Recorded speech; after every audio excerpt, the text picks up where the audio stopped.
Morning, guys. It's about 6:30. I'm kind of waiting until I have to start opening the kennel up. I don't do it until a certain time because the noise will start going crazy and wake up the neighbors, so we try to be respectful of that. But I'm laying in bed early in the morning, and all of a sudden I come across a thread that Robert Cabral posted and did one of his videos. And he sure did pull the scab off on this one because, man, the crazies are coming out of the woodwork. As most of you that watch my channel know and that get into dog training realize that there's two main camps. You've got the purely positive folks that believe in no corrections, no harsh tools, no anything that can correct behavior because they feel it's cruel. And then you have the people like me that are balance trainers, and Robert Cabral and a lot of trainers, a big community that basically believe in using tools to solve problems with problem behavior dogs and with dogs that are having major problems, but also with most all our dogs, because we layer in the tool in the right way and we do it humanely, and we understand the dog's nature and their core being a lot better than most people because we're professionals. I've trained thousands of dogs. As most of you know, I started training dogs when I was about 12 years old, and I eat, breathe, and sleep this. I have a heavy saturation of animals that I'm around in any given time in my life. You know, I was with Caesar Milan. He has a huge old pack, and I've been in kennels and lived in kennels most of my life in the back and dealing with the kennel, 150, 200 runs. It is my life. It's my saturation. Same with Robert. I mean, it's his life. Robert Cabral, he's very admirable to me. I respect the man because he got into going into the shelters and trying to educate and teach and try to save the animals that were going through this whole shelter system.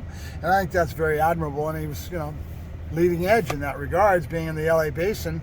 A lot of folks don't understand that maybe be out there that we have a big variance of saturations. I live in the breadbasket of dog training. There's not anything that you can do with a dog that isn't being done here in LA, okay?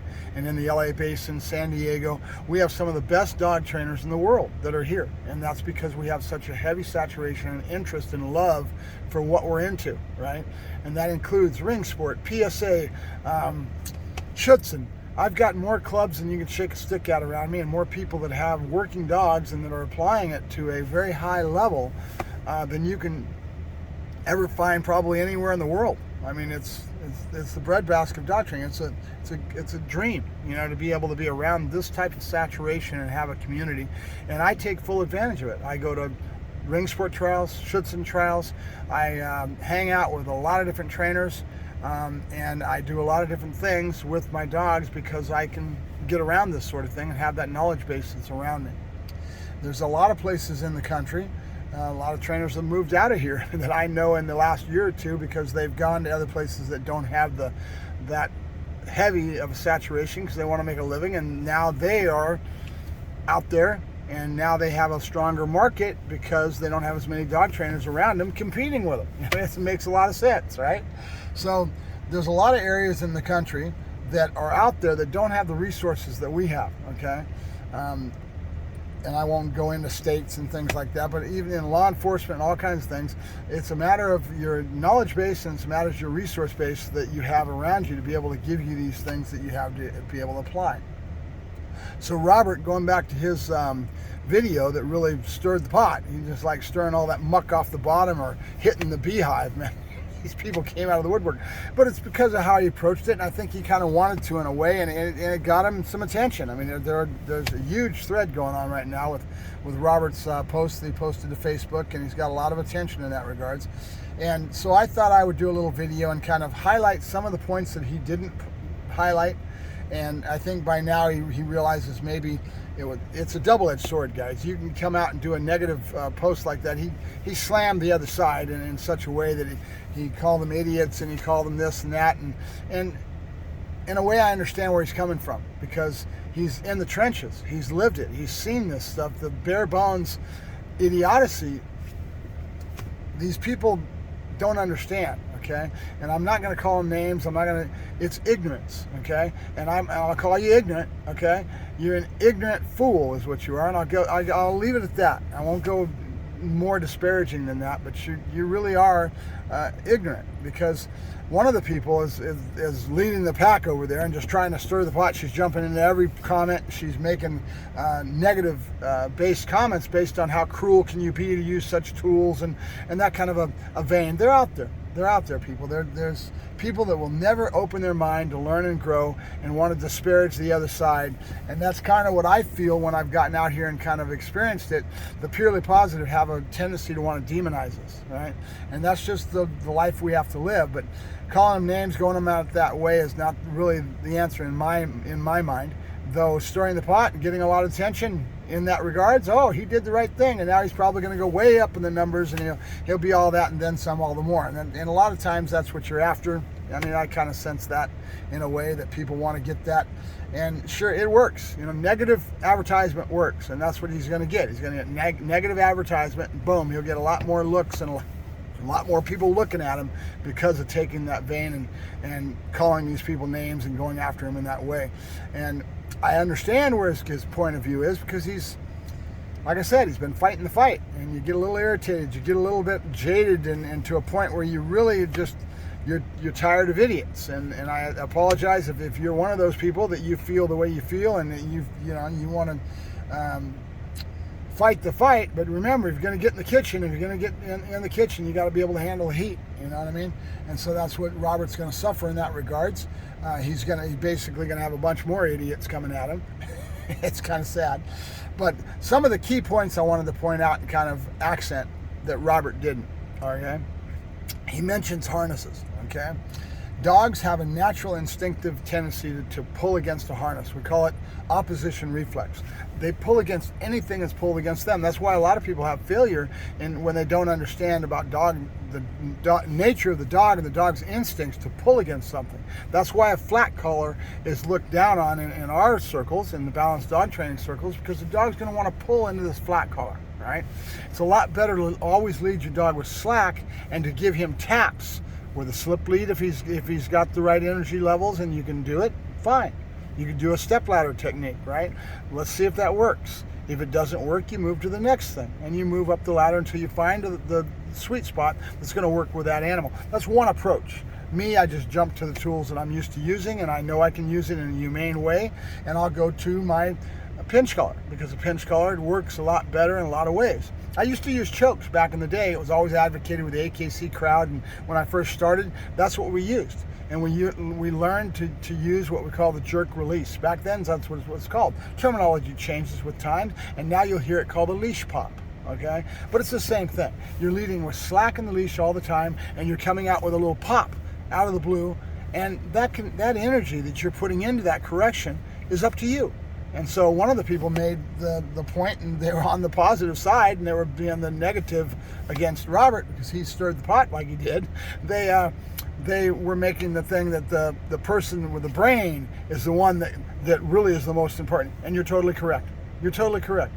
But lack of education, ignorance, and understanding a dog's total makeup, the genetics of an animal, there's a bunch of different breeds, and every dog's different. And when I approach something with a terrier, and I've got a person coming at me with a problem because the dog is ratting, in other words, they're going to the ground and they're digging, and the problem is based on that, I have to understand the nature of that dog's genetics, what makes him tick, right?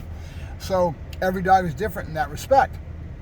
Every relationship between dog, communication, and human is different, okay? A lot of times people cause problems because they don't know how to communicate with their dog properly, okay? And they put out the wrong energy, and they need to learn and grow in that respect. So one of the comments coming from this other side, the purely positive side, was that you should be able to use your voice, and I've got all my dogs doing this. Well, reality, I agree with Robert. Reality and truth is that the people that usually have these type of dogs are lucky. You know, they've got a good dog, and they can make these methods work because the dog is that sort of dog. Some dogs, all I have to do is use my voice tone, and the dog will go, okay? My voice tone can be enough presence, all right? So that is true. But what about the dog that doesn't have that energy level? What about the dog that's got so much more different behaviors with different energy levels, and that you're not going to be able to solve with that? What do you do with that dog, okay? Do you give up on him? That's what usually happens, okay? Because you're living in a world, in your world, that only thinks and has a very closed mind is not willing to open that mind. And when you're not willing to open your mind, you end up relegating a certain amount of dogs that are not going to be affected by your methods, okay? I can use your methods. I can use food. I can use toys. If I have the right dog and I see that dog and evaluate the dog and I don't have to use anything else, sure, why not? But the thing is, there's thousands and thousands of dogs out there that have all kinds of other energies, all kinds of other genetic stamps. I had a post a while back that I just put out that I talked about genetic stamps, okay? My Dutch Shepherds have a tendency and a very strong propensity, in other words, I see this behavior again and again and again, to chase after their bulls. Where does that come from? From the sport of KNVP, where they have one thing that they do, where the dog goes up to a box and the dog gets high on this box, and they promote that behavior within how they develop the dog. And if you've ever seen some of these KNVP dogs with some of the trainers over there, they have another couple things that they do where they use keys and they use a brass pipe, and they get the dog retrieving this brass pipe, and they're doing this again and again. The dog's propensities becomes a genetic stamp over time. That becomes hardwired into his drives and into his genetic stamp because they're choosing for that, they're promoting that, and after a while, Mother Nature is a strange thing. After year after year after year of doing something, that dog's genetic stamps start to arise, and that becomes a natural thing for that dog to show. Okay, another good example of that is Schutzen. They want a really deep mouth bite on that sleeve in Schutzen, and they choose the dogs that have that, and they actually promote that within their training, and over time that becomes a propensity, a thing that happens to the animal that is more prone to happen. And when a person that goes out and looking for Schutzen dog is going out, he's judging that dog and he's evaluating the dog to get a good dog to be able to excel in the sport of Schutzen. And when he sees that, he goes, aha, there it is, right? It's that genetic stamp that's been created over time, okay? Dogs in our past have been bred for a purpose, okay? The American public ends up wanting a couch potato. They want a little foo-foo. They want, and I'm generalizing, but it's true, okay? People love their dog. I love my dogs. My dog sleeps with me on my bed. I give my dog all kinds of love and attention, but I make sure that I compartmentalize it. Here we do this, here we do that. We don't do this over here, okay? Example, you'll hear Michael Ellis, one of the best trainers of trainers out there. And he talks about how he gets his dog to be to have a good off switch is what we call it, okay? Malinois, Dutch Shepherds, some of the breeds that we use are very high energy outflow dogs. And we need that when we're going out and we want a dog that's animated, we want a dog that has energy, we need to be able to train him. We have all kinds of things that we're choosing that dog for. And so these breeds work very well for us in our sports. In fact, a lot of the sports have been wrapped around those individual breeds. Schutzen comes from the evaluation of the German Shepherd, and the breeder wanting to make sure that those shepherds stayed true to form for what he had bred that dog, the purpose he had bred that dog for. Okay, ring sport. Ring sport is a sport that's been wrapped around the Malinois.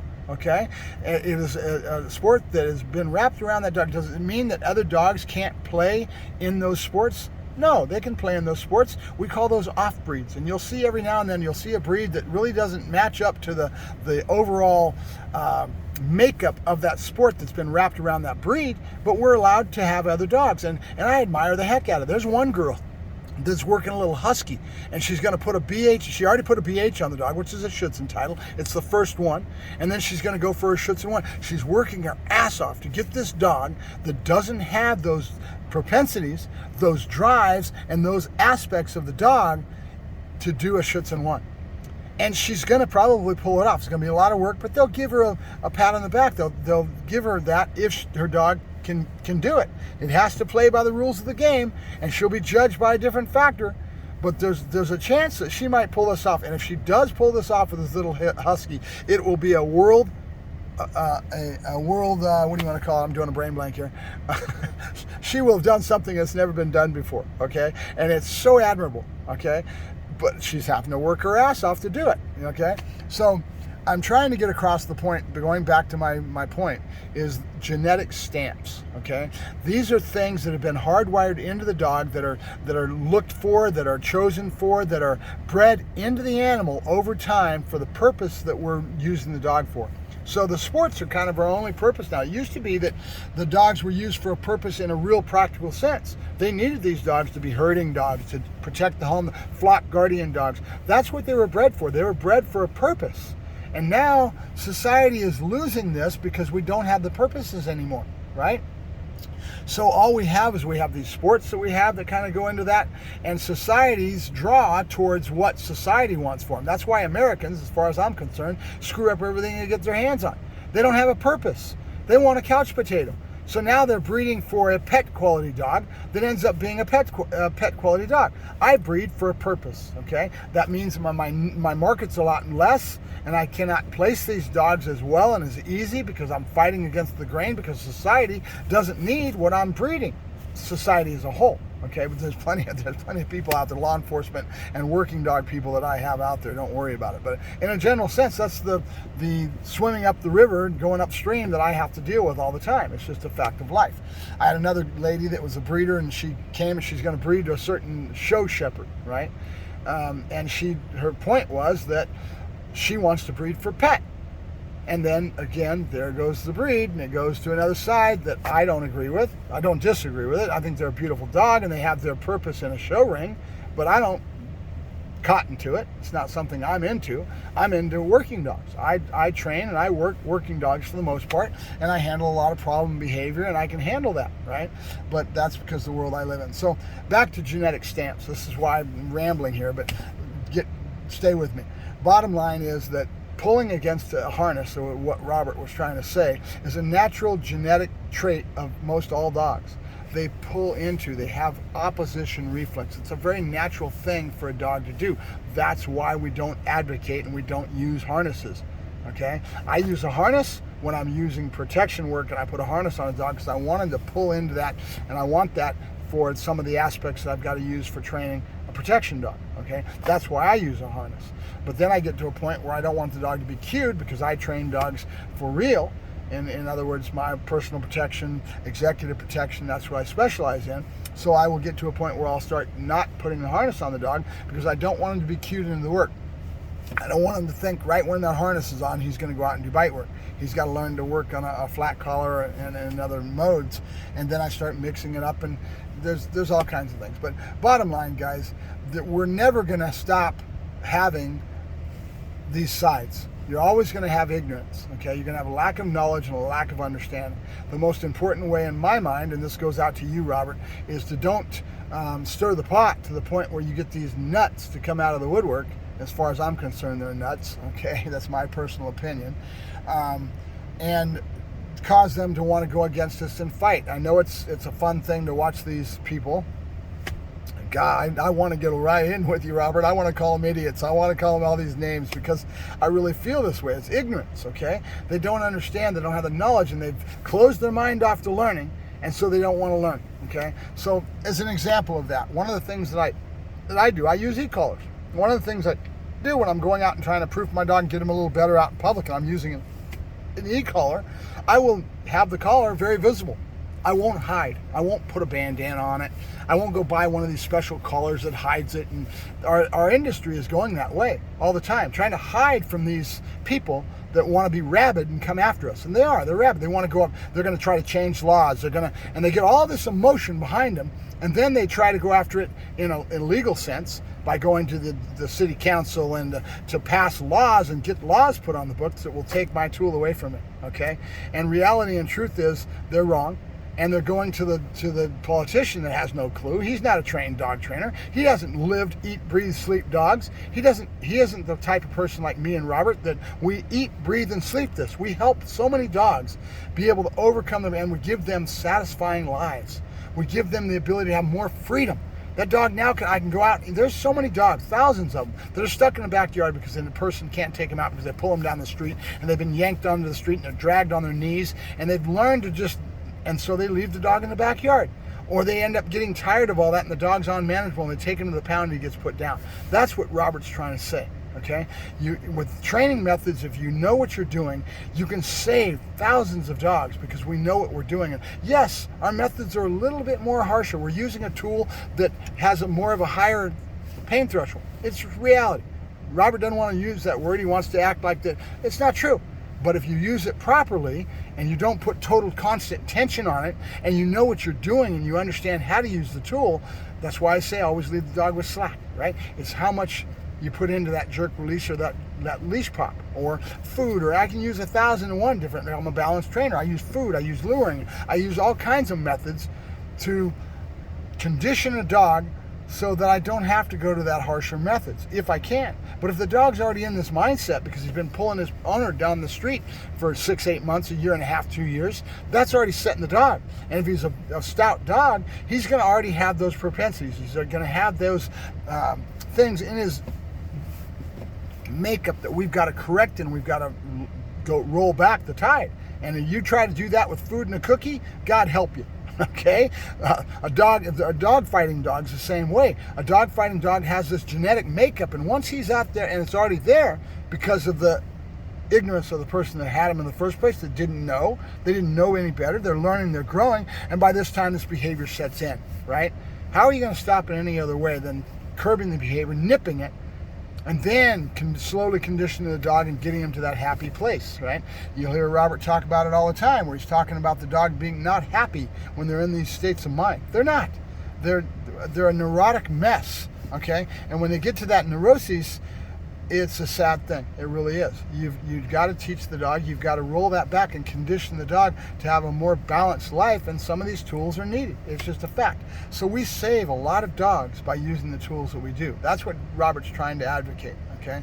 He's trying to tell you that in a nutshell, the tools that we use are very important because we can save dogs' lives, and we do, in the thousands, okay? Trainers like me, trainers like Robert that advocate balanced training methods save thousands and thousands of dogs.